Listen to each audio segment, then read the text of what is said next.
Well, we've been taking a look at the Sermon on the Mount, which is kind of getting started. This will be the third message.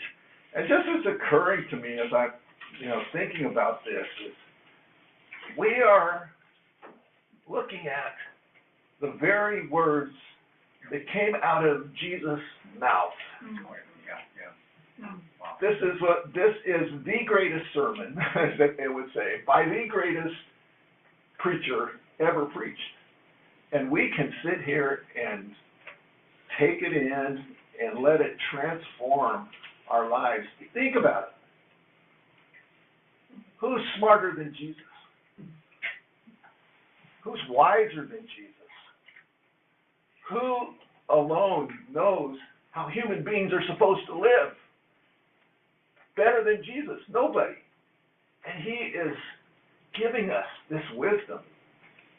We should just be in awe when we look at these words that he has spoken, and let them change our lives. We're never too old to change. That's one thing. I mean, I'm 73 going on 74, and guess what?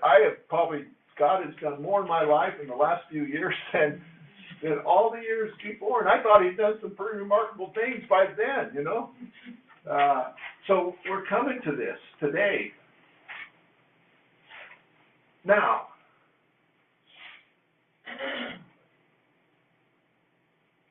I'm calling this message the unexpected purpose. Last week we looked at the Beatitudes, the unexpected blessed. Who are the blessed? And Jesus totally surprised us about who are the blessed people. It's not the kings, it's not the rich, not the powerful. It's the poor in spirit, the hungry, the thirsty for righteousness, the mourners, the persecuted.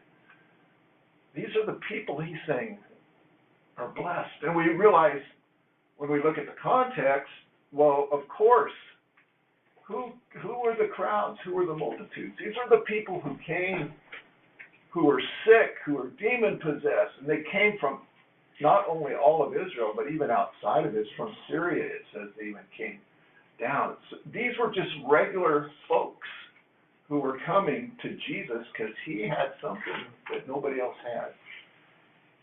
And it says when he saw the crowds, he went up on the hillside because that's going to give him his ability for his voice to carry better up there on the hillside. It begins to speak, not only just to his disciples. We know at the end of the message, he said, the crowds were amazed. He's speaking to all these people. And one of the underlying messages of his sermon is about our lives, our purpose in life. And we're going to look at that today, some really familiar verses. So here's a series of questions, and all of these questions are very similar, but they're questions that are absolutely crucial to every person's life, to face these questions and to answer these questions. And how a person answers these questions, that is going to determine the trajectory, that's the big word, but the meaning and the quality and the direction of their life. Let me just run through several of these. Why are you alive? Why do you exist? What is your purpose? Are you an influencer? That's a big popular word right now, right? Are you an influencer? Are you significant? What is your worth? Does anyone value you? Are you important to this world? What is your potential?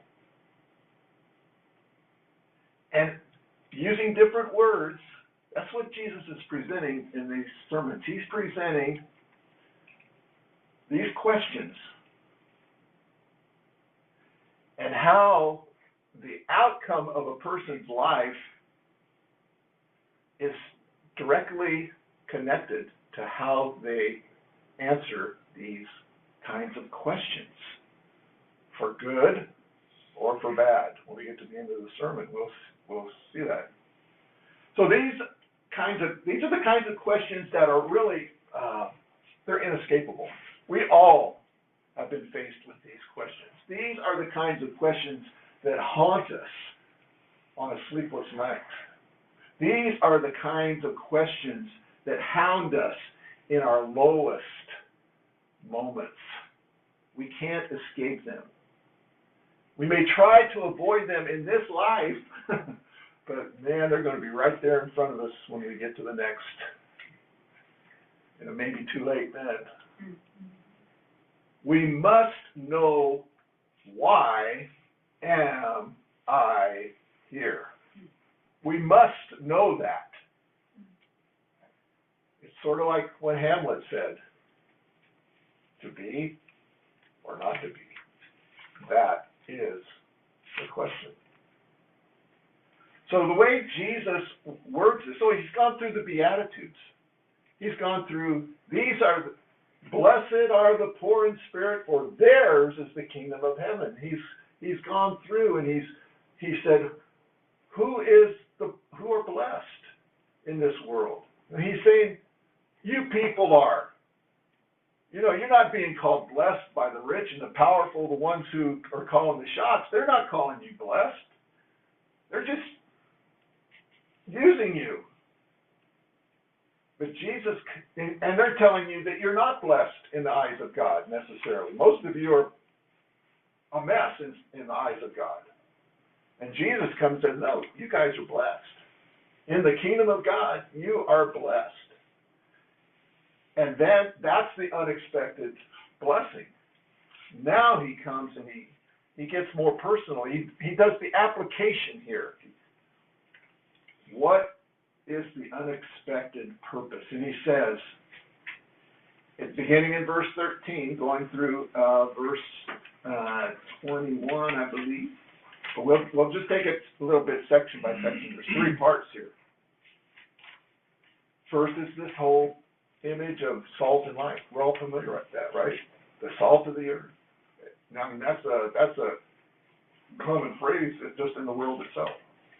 He says, you, speaking to the same people he said, you are the blessed, you are the salt of the earth. But if the salt has become tasteless, how can it be made salty again? It is no longer good for anything except to be thrown out and trampled underfoot by men. You are the light of the world. A city set on a hill cannot be hidden, nor does anyone light a lamp and put it under a basket, but on the lampstand, and it gives light to all who are in the house. Let your light shine before men in such a way that they may see your good works and glorify your Father who is in heaven. So who is Jesus saying are salt and light? He says, you.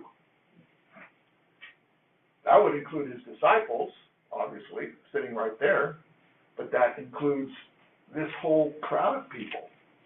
He's not saying, and he doesn't say, you can become the salt. He doesn't say you can become the light. He says you are. Wow. You are. You common people who are disregarded on the out with, those who are the ones calling the shots. The common people. How do we know that? Well, I just talked about that, where when the crowds came, it says these are the people, those suffering with various diseases and pains, demoniacs, epileptics, paralytics, and he healed them. That would include the lepers. And who's more excluded than a leper? Who is less valued than a leper? They would have been there, out on the edges, keeping distance. You all know that one of my favorite writers, speakers, who's no longer with me, he's with the Lord, is a man named Dallas Willard. He calls them God's grubby people. We are God's grubby people. And that's exactly what Paul, pretty much says in 1 Corinthians 1, 26 and 31. He says, "For consider your calling, brethren, that there were not many wise according to the flesh, not many mighty, not many noble, but God has chosen the foolish things of the world to shame the wise. And God has chosen the weak things of the world to shame the things which are strong, and the base things." The base things, that's, stuff you don't want to talk about, like, that's bathroom things. Base things of the world, and the despised God has chosen, the things that are not, so that he may nullify the things that are, so that no man may, what? Boast before God. That's us. That's us, right? That's us. Definitely what we were before, but it's in the eyes of the world, that's us. We're the poor, we're the mourning, we're the gentle, the ones that get taken advantage of. We're the hungry, we're the thirsty, we're the persecuted. That's us. So what does it mean to be salt and light? This metaphor that Jesus is using.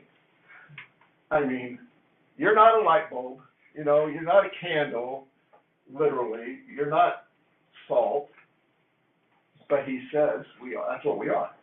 So what does that mean? I mean, do you regularly think of yourself? Do you wake up in the morning and say, "I am the light of the world"? Hello, world. I'm the light of the world. I'm the salt of the earth. If you do, what are you saying? What do you mean when you do that? But how are you salt and light? What does this mean? Now, again, this is a mini parable. When he says it's a mini, everybody knew that. And in those days, salt, everybody knew that salt was an essential commodity. They didn't have refrigerators, all that. And you guys have you've heard all of this. That salt was a great preservative. It kept food fresh for a little bit longer than it would have normally, especially in a warmer climate like it would have been there in Israel. So it was an essential thing. And light, Edison hadn't been born yet. I mean, so light was, in the nighttime, in the dark, was something that was not too great. That it's so dark in their homes that poor woman who lost a coin, she had to get down on her hands and knees and go around her house trying to find a coin somewhere in there because it was dark, it was shadowy. They didn't have overhead lighting, can lighting, any kind. They just had little candles. And so light and salt they're essential for some quality of life for these folks. They knew it. So what do they picture to us? And what is Jesus saying? What do they picture to us? Jesus says, "Let your light shine before men in such a way that they may see your good works and glorify your Father in heaven." How do you let your light shine? I was going to sing that. "This little light of mine, I'm going to let it shine." What are we saying? Whose image were we created in? God's image. We are image bearers of God. We are like God. God created us like him. That's what that means. And he says here that we are to do good works and glorify your Father in heaven. What does that mean, to glorify? That means to show something for what it is. That's like when the Olympics, they get to be glorified. They get to show what they can do. They can show their stuff, They're glorified. So it's showing to the world what God's like. And people are going to see what God is like when they see God's image being presented accurately according to what God is really like. And that's what we're supposed to be about. So,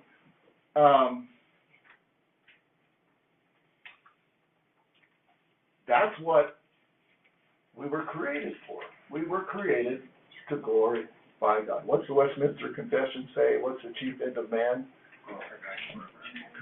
To glorify God and to enjoy Him forever. I mean, that's pretty attractive language. To glorify God and enjoy Him forever. And how many of us can say, well, I'm glorifying God and I'm enjoying Him forever? Hopefully we all can. That's, yeah. That's a good thing. But do we think of that? Do we regularly think along those terms? That's why Jesus died and rose again. He died and rose again to repair and to restore God's broken image in our lives so that we can again truly glorify God and influence others for good, for God, because that's what these metaphors are telling us, that we are to influence others for good, for God. So this goes back to that whole idea. Why do I exist? I exist. Every human being who's ever been born exists to glorify God. That's true, amen. Yeah. To glorify God, to show forth the image of God through their lives, through what they do, through their good works, so that you may influence others. That's how we are all to be influencers. You know, not just a few people out there who get, 1.5 million followers on Facebook, We are all, that's what God's called us to. That's why we are here. Yeah. And that's what Jesus is saying. And He's saying it to you, to you people, in that crowd, all those people. You are the ones that's holding everything together. Wow. Salt's the one that preserves. You are the preservatives in this world. Wow. You're the one that gives extra added flavor to food. You're the one that do that. You're the light. You're the one that's showing forth how things are supposed to operate. You're holding it together, folks. And man, guaranteed, they had never heard anybody ever say those words to them before. Wow. And then right on the tail end of saying that, though, then he goes on and says the whole question about the law. Well, where's the law fit into all this? He says, verse 17, do not think that I came to abolish the law or the prophets. I did not come to abolish, but to fulfill. For truly I say to you, until heaven and earth pass away, not the smallest letter or stroke shall pass from the law until all is accomplished. Whoever then annuls one of the least of these commandments and teaches others to do the same shall be called least in the kingdom of heaven. But whoever keeps and teaches them, he shall be called great in the kingdom of heaven. Has anybody ever struggled with trying to figure out what that's about? Yeah. We're grace, right? It's all grace. But here's Jesus saying, well, no. He says, until heaven and earth pass away, not the smallest letter or stroke shall pass from the law until all is accomplished. Okay, so this whole relationship between law and grace, what is Jesus telling us here? So with Jesus, again, just what he's telling them is unlike any other message they'd ever heard. Now remember, particularly, the vast majority of these people that he's speaking to are Jewish people, right? They have been raised from the day of their birth on the idea that a relationship with God depended on a strict adherence to obeying the law of Moses, as interpreted by the scribes and Pharisees. That's the key. This is what Jesus is getting at. They had been taught through the lens of what the Pharisees and the scribes believed. This is how Jesus described them. Now remember, the scribes and the Pharisees, they didn't just say, again, what the law says, Moses said, 5 books of Moses and all that, the law, Deuteronomy and everything, 10 Commandments. That's not enough. We've got to add a few things here, So they were continually adding to the law. We've talked about that before. And they continue to today. I mean, they continue to add. Well, what do you do over in, what do you do on a Sabbath? With the elevators. Well, you just put them on automatic. Since you can't push that button, that's work. You can't do that. What do you do with toilet paper? Well, you can't tear it on it. So they go in and they tear them all apart. So you have it all there ready for you. I don't know who does the other work in that situation, but anyway, so they continue to add. This is how Jesus described them. He said, they tie up heavy burdens and lay them on men's shoulders, but they themselves are unwilling to move them with so much as a finger. And this is, see what Dallas Willard had to say about this. I think it's pretty good. He says, so it says, surely it is this radically revolutionary outlook that explains why Jesus, in completing his statements on the blessed and God's government in Matthew 5, that's talking about the salt and the light, finds it necessary to caution, don't think I have come to abolish the law and the prophets. That is, to abolish the entire established order as far as his hearers were concerned, because that's what it sounded like Jesus was doing. He's just upending everything that they have been raised to believe and think about the way their society operated. Obviously, he had to say this because that is precisely what his hearers were thinking. They could think nothing else. They had not heard just another powerless list of legalisms, however pretty, and they knew it. They had heard an upside-down world being set right side up. The law and the prophets had been twisted around to authorize an oppressive, though religious, social order that put glittering humans, the rich, the educated, the well-born, the popular, the powerful, and so on, in possession of God, and put them in possession of God.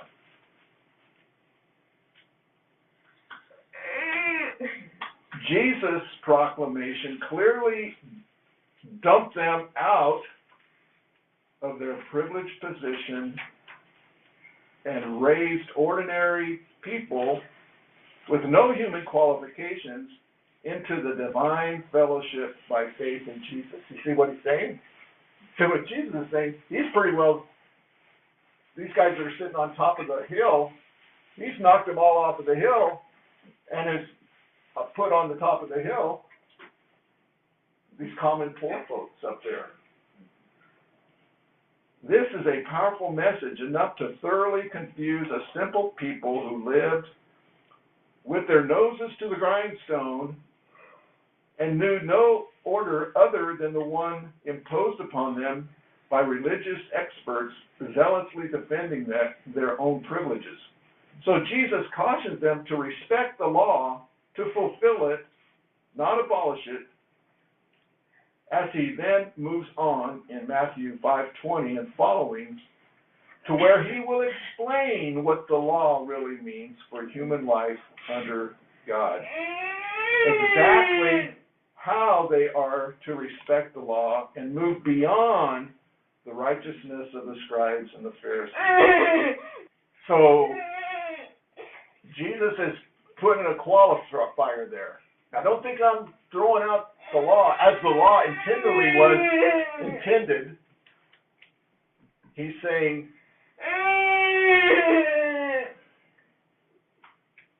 you got to go beyond what the Pharisees have said, what their interpretation of righteousness is. We'll talk more about that, but that's kind of where the rest of the sermon is going. He's giving us a preview there. So we've looked at the salt and the light, the law, and now we want to look at this last verse. That last verse, everybody's looking over it there. That's okay. It's okay. They take care of it. Verse 20. We've talked a little bit about it, where Jesus says, "For I say to you that unless your righteousness surpasses, or is better than, or is greater than that of the scribes and Pharisees, you will not enter the kingdom of heaven." And at that point, everybody in the audience went, well, I knew it was too good to be true. Who's going to do that? Who's going to be more righteous than the Pharisees? Man, they're the most righteous people out there, right? I'm out of this, So their bubble was burst, right there.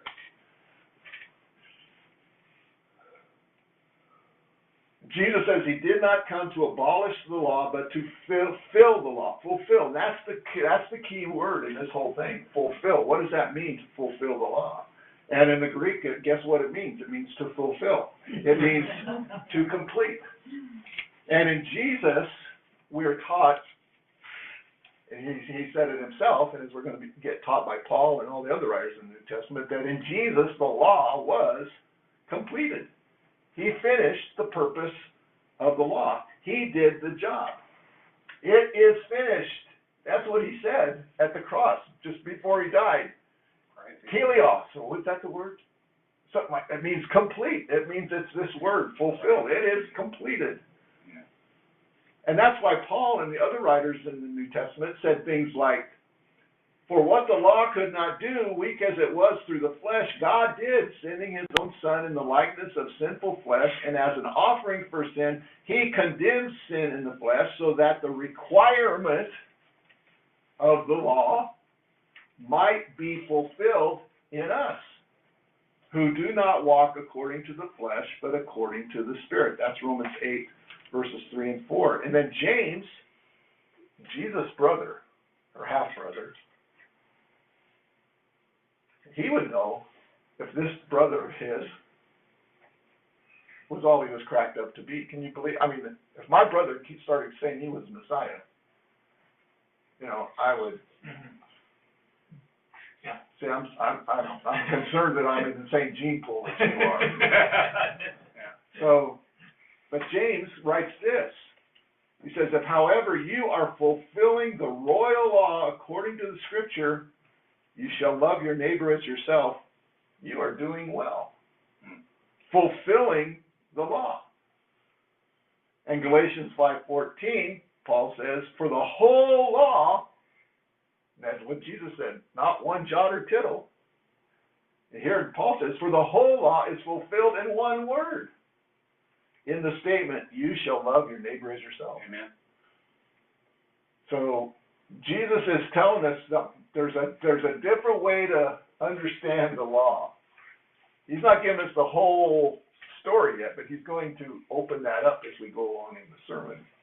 And so these people, like I said, this is head-scratching information. This is information that just, they're like, what in the world is this guy saying?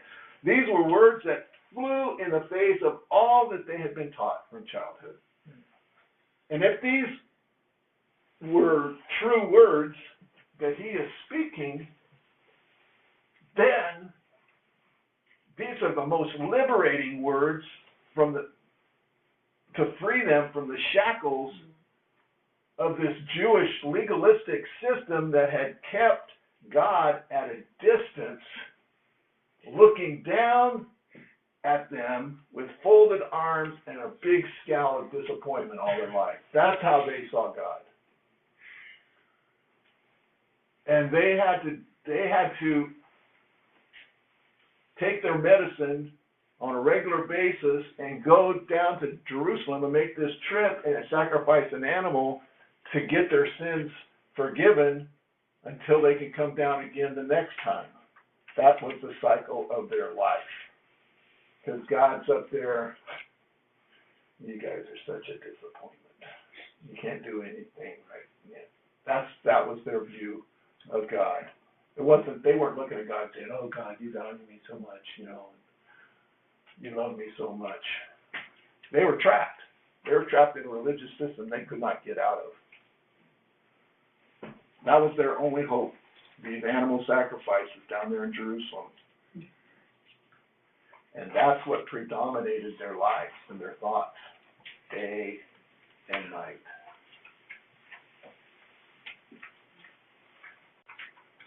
So why are you alive?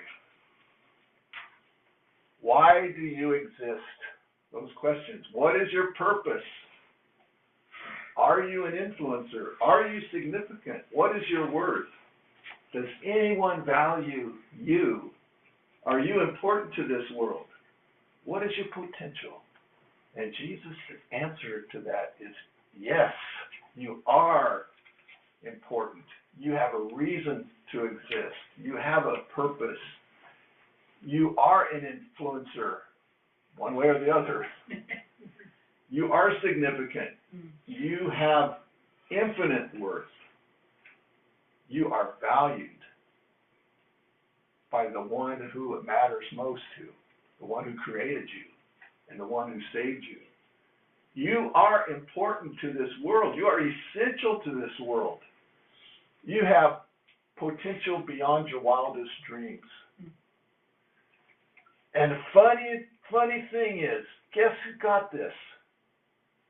Guess who got this really early on, long before Jesus ever showed up? It's King David, a man after God's own heart. David had an insight into God's heart, despite he was an awful person. I mean, he was you go through, and he broke every commandment. And yet, his heart for God was pure. And he wrote this. And I'm reading it from the Message because he puts it so well. This is David talking to God. Oh yes, you shaped me first inside, then out. You formed me in my mother's womb. I thank you, high God, you are breathtaking. Body and soul, I am marvelously made. I worship in adoration. What a creation! You know me inside and out. You know every bone in my body. You know exactly how I was made, bit by bit. How I was sculpted from nothing into something. Like an open book, you watched me grow from conception to birth. All the stages of my life were spread out before you. The days of my life, all prepared before I'd even lived one day. Did David know why he existed? Yeah. Did David have a purpose? Yeah. Did David believe that he was valuable to God? That God loved him? Yeah. Deeply.